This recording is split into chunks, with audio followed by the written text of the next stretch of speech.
Hi Hi guys. guys. Hi guys. Stop. Hi guys. Welcome. That's naughty me. I'm making her laugh. I know it's terrible.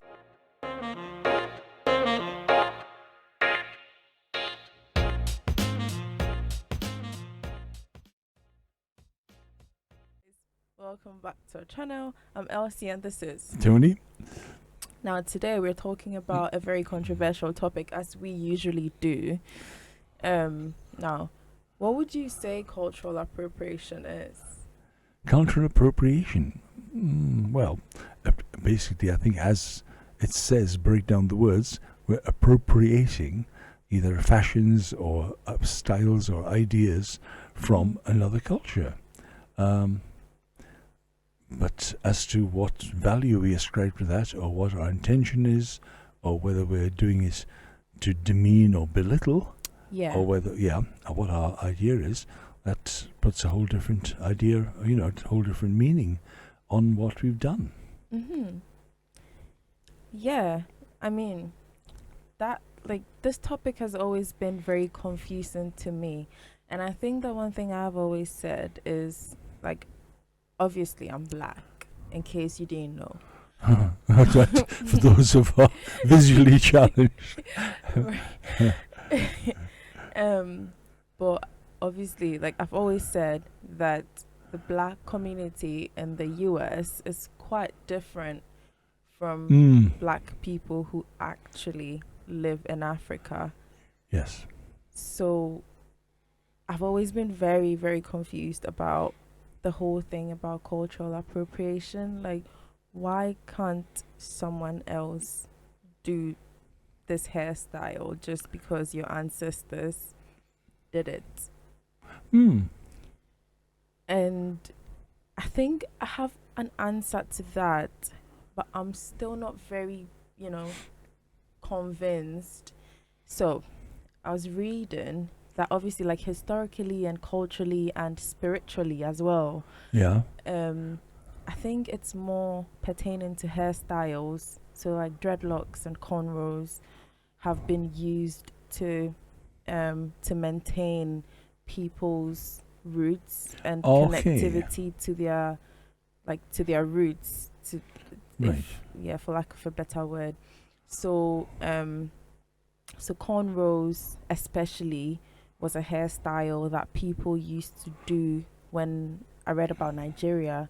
So about 500 AD or something. Wow. People used to do cornrows as a way of just, having your hair a lot easier to maintain, because when you have cornrows in, then you don't have to be combing your hair and stuff like that. And if you've had any contact with black hair, you'd know how difficult it is to take care of. So when you have it in cornrows, then you can just have it without having to touch it or comb it and stuff like that. Now, obviously, when it came to the time of slavery, these people were moved to the US. And then this was a way for people to remember their roots, because, well, how else are they going to remember where they came from and stuff like that? Right.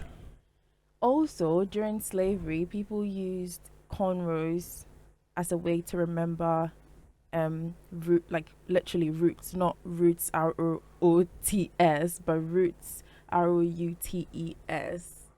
Like, to if you were on a plantation, one end of the plantation, like trying to remember your way to another end. Okay. So it was, yeah. So apart from that as well, they used to be able to use it to hide food in the cornrows, Hide food. like seeds. Okay. Yeah. Right. So they used it to hide. Sorry, I had vision like what? Like actual what, curry. Oh God.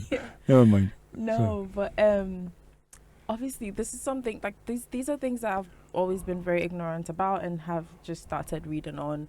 So correct me if I'm wrong, comment, like, whatever, let us know, especially the people who are more vexed in this topic.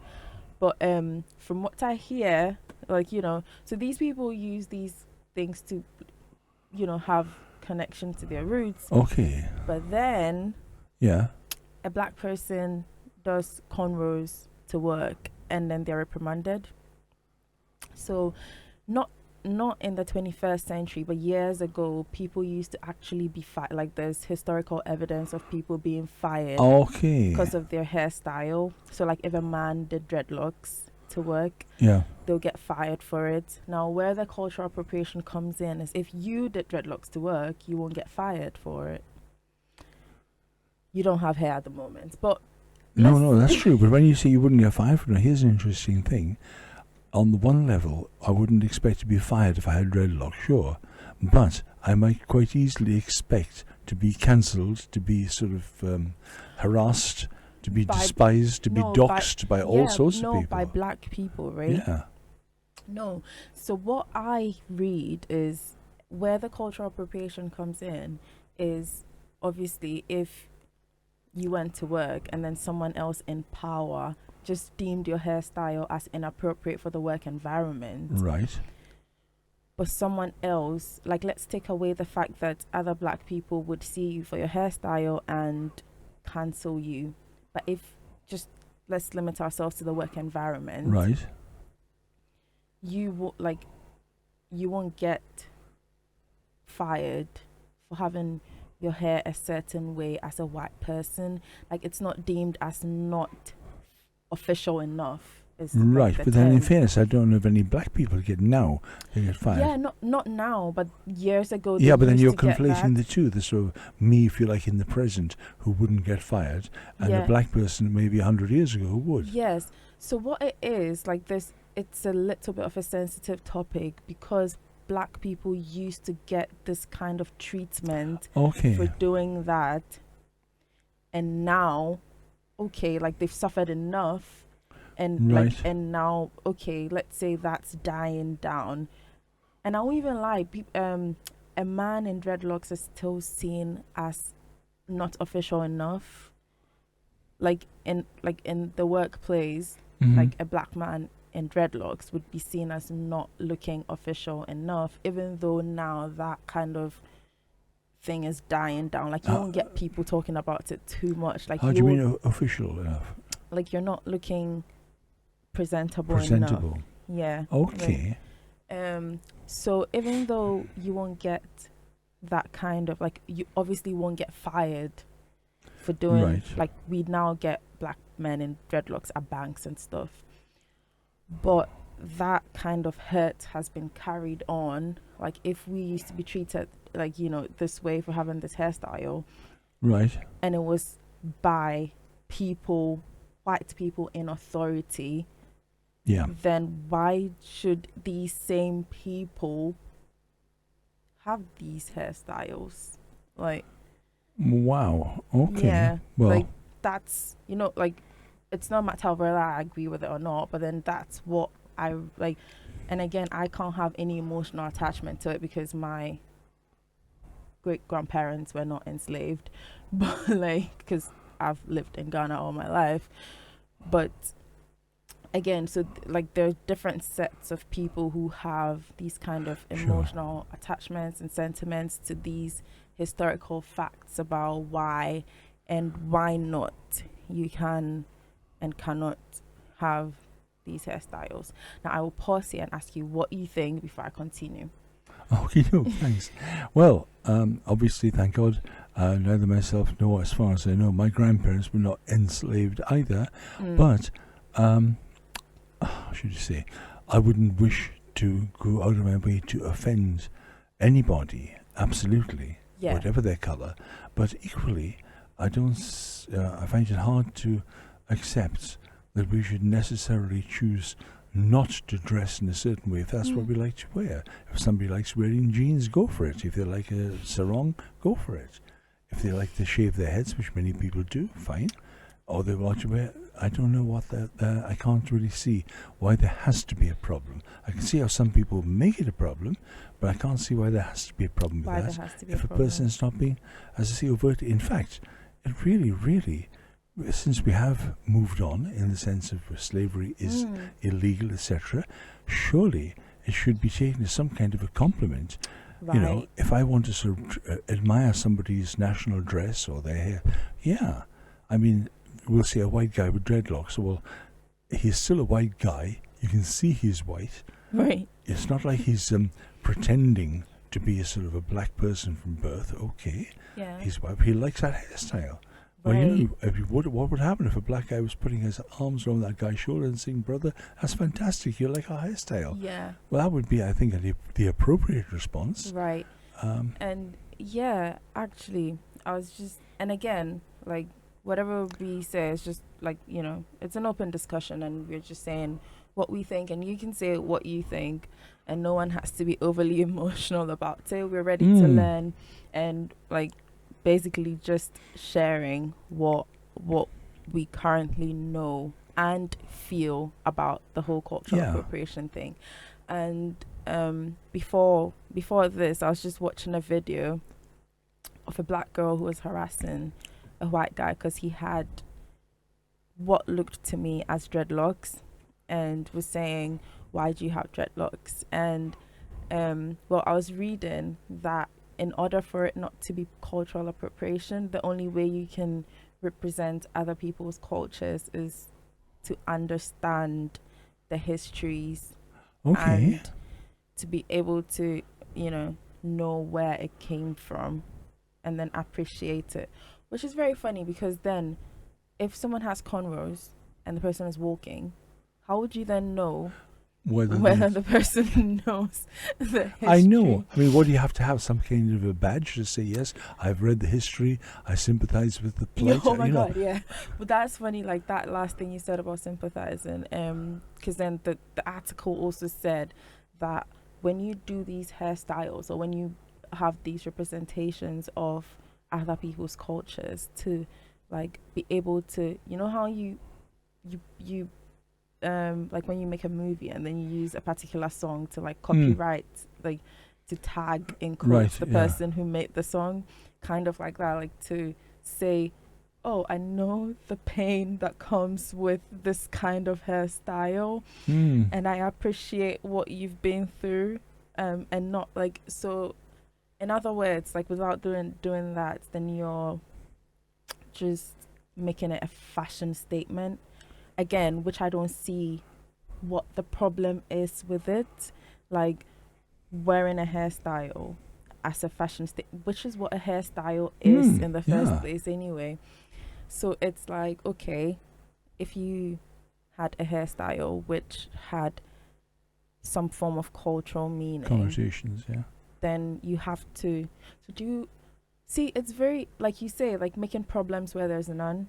Like, like, isn't question is, like, aren't there enough problems in the world? In the world, real ones, like, but unfortunately people are looking for chances to pick up on that is offensive, and it's not necessarily offensive to me, but I'm speaking on behalf of. Oh yeah, exactly. Like, and that's really and like you say, it's if you then do, like if you then represent someone's culture in a mocking form, that's a totally different thing. And then again, there are not many examples of that I've seen. No. But then people would take that and then escalate it and make it look as if that's what everyone does. As though that's a way. When I've not even met one person who would like do. But they would take that one thing there and say, well, that's a stereotype. Look, you're all like this. Yeah. In fact, that's the kind of thing that people from other non-white races have justifiably criticized Western races for sort of, you're generalizing. So no, I don't think it should be things. Bad things should be generalized in that way, that all X are drunkards, or all X are thieves, or all X are unreliable, or whatever it happens to be, No, like I think. And speaking of that, in our own country here, we have some of the best drunkards, thieves, and whatever going. That is very true. Yeah, thank you. You see, we've reached agreement. Don't you got any guys come in here and start thieving and drinking and just like us, No, I'm sorry, you're a spa culture, Yeah. So but I'm glad to have gotten a little bit of insight into what the whole cultural appropriation is about.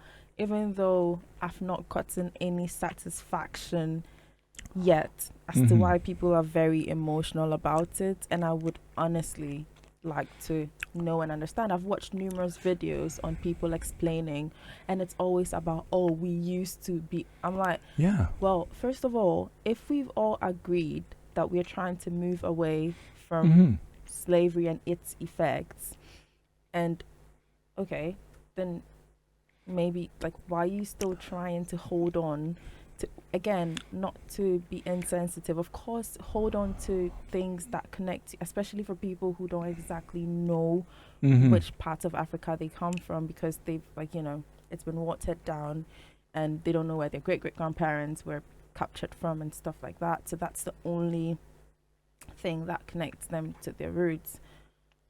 But it's quite like it's such a vague thing to say that, oh, someone else can't have their hair a certain Yeah. way just because. And oh, the most interesting one to me was music. Mm.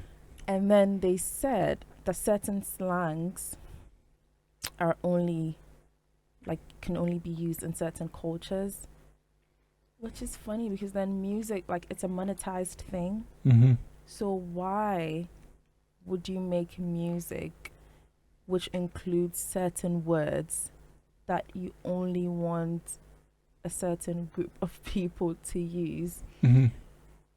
when other people are going to listen to it? Like, Yeah. do you want money or not? Like, are you trying to only reach a certain group of people? Like, again, it makes sense that the music would be descriptive of a certain Sure. group of people, but then again, why can't other people listen to the music and say some of the slangs Mhm. in the song? If you're publicly proclaiming these words, Yeah. then Then yeah. Then it's out I there, don't know, like, find it. it's quite. Yeah. And again, like, we're quite open to being taught, like, having an education on Mhm. on this, but it's quite confusing to me as to, like, why not. It's like we eat other people's, even foods as well, like we eat other people's foods, Mhm. and we someone was saying that if black people are so precious about their hairstyles and their clothing and stuff like that, Mm. then maybe they should stick to the cultural hairstyles Yeah. and And the like cultural and the food. cultural foods and the Mm. cultural clothing and stuff I like mean, that. here in this country, I mean, we've been pretty, whether you call it cultural appropriation or cultural appreciation, Yeah. British or English restaurants are almost extinct because British people have by and large gone on to preferring pizza, curry, kebabs, Yeah. Chinese dishes. Yeah. I mean, yeah. so where are the traditional? You don't find that many places selling mince and dumplings, No. you know, Yeah, it's or actually a liver and running. onions. It is a yeah. running joke that there's, like, British people don't have traditional food. They Yeah. only have foods that they stole from other countries, but that's a topic for another day. But it's true. I mean, just imagine if we're going to say, well, okay, imagine the Italians, you stop eating pizza, your culture, how only should be, especially Nepalese pizza, because they're very precious, they're very precious about pizza there. They regard that, as far as I know, as the home of pizza, and even other Right. parts of Italy, they don't make proper pizza, so I'm told. So if there's anyone there that knows different, please tell me. But, yeah, but then again, the only, like, the difference between something as simple as pizza and something like cornrows is that then cornrows have, like, an emotional and cultural kind of attachment to it. So yeah, so this is just an enlightenment for me, you, all of you, all of us. I hope so. Yeah. And we're quite, like, open to hearing what you I have think to so, say. yeah. Yeah. I think the And big problem really is this business about wanting to be able to pick up on something which we can say that I find that offensive, yeah, and that's crazy. Yeah. It's Yeah. one is somebody is wanting. You can see they're overtly nasty. They're wanting to offend. Yeah, And I'm sure there's enough words in the English language to actually make it pretty clear if you're belittling or denigrating or wanting to insult anyone. Yeah, sure. Yeah. And so many times, as I say, offence may be given entirely unintentionally. You know, if somebody, dreadlocks. Oh, well, I like those dreadlocks, or I like that type of gear that someone's wearing. You wear that actually because you like it, and in a way it's a kind of compliment to that style. Yeah. And then somebody gets offended. You think, what did I do? Says, what did I do? I'm so sorry that your great-grandfather was enslaved or whatever, but, all I'm doing is wearing a shirt that I like. Yeah. No, I get that. So, we have come to the end of our program. Yeah. I'm sorry, I don't really have any conclusion for you. It was just I know. Well, sometimes, unfortunately, this is like real life as well. Sometimes there isn't any ready conclusion. Yeah. Hopefully there will be good conclusions one day. Yeah. But some things we just sort of go on and on and on. Yeah. It honestly was just a chat and just wanting to, it's just something really controversial in today's world and the worlds that have passed. And it will continue to be controversial until someone gets up and either says, everyone just stick to your own conscience. Yeah. Or we just agree that I think that what is the point of globalization if we can't even share cultures, Wow. So we've come to the end of our program, and if you've got to this point, I'm guessing you've enjoyed it. Kindly like, comment, subscribe, share. And until next time, it's bye for now. If you like this video, kindly like, comment, and subscribe. You can also find us on other social media platforms, on Twitter at Talk with Tony and on Instagram at talkwithtony.live. Don't forget, live, laugh, and most importantly, love. Watch out for the next video. It's bye for now.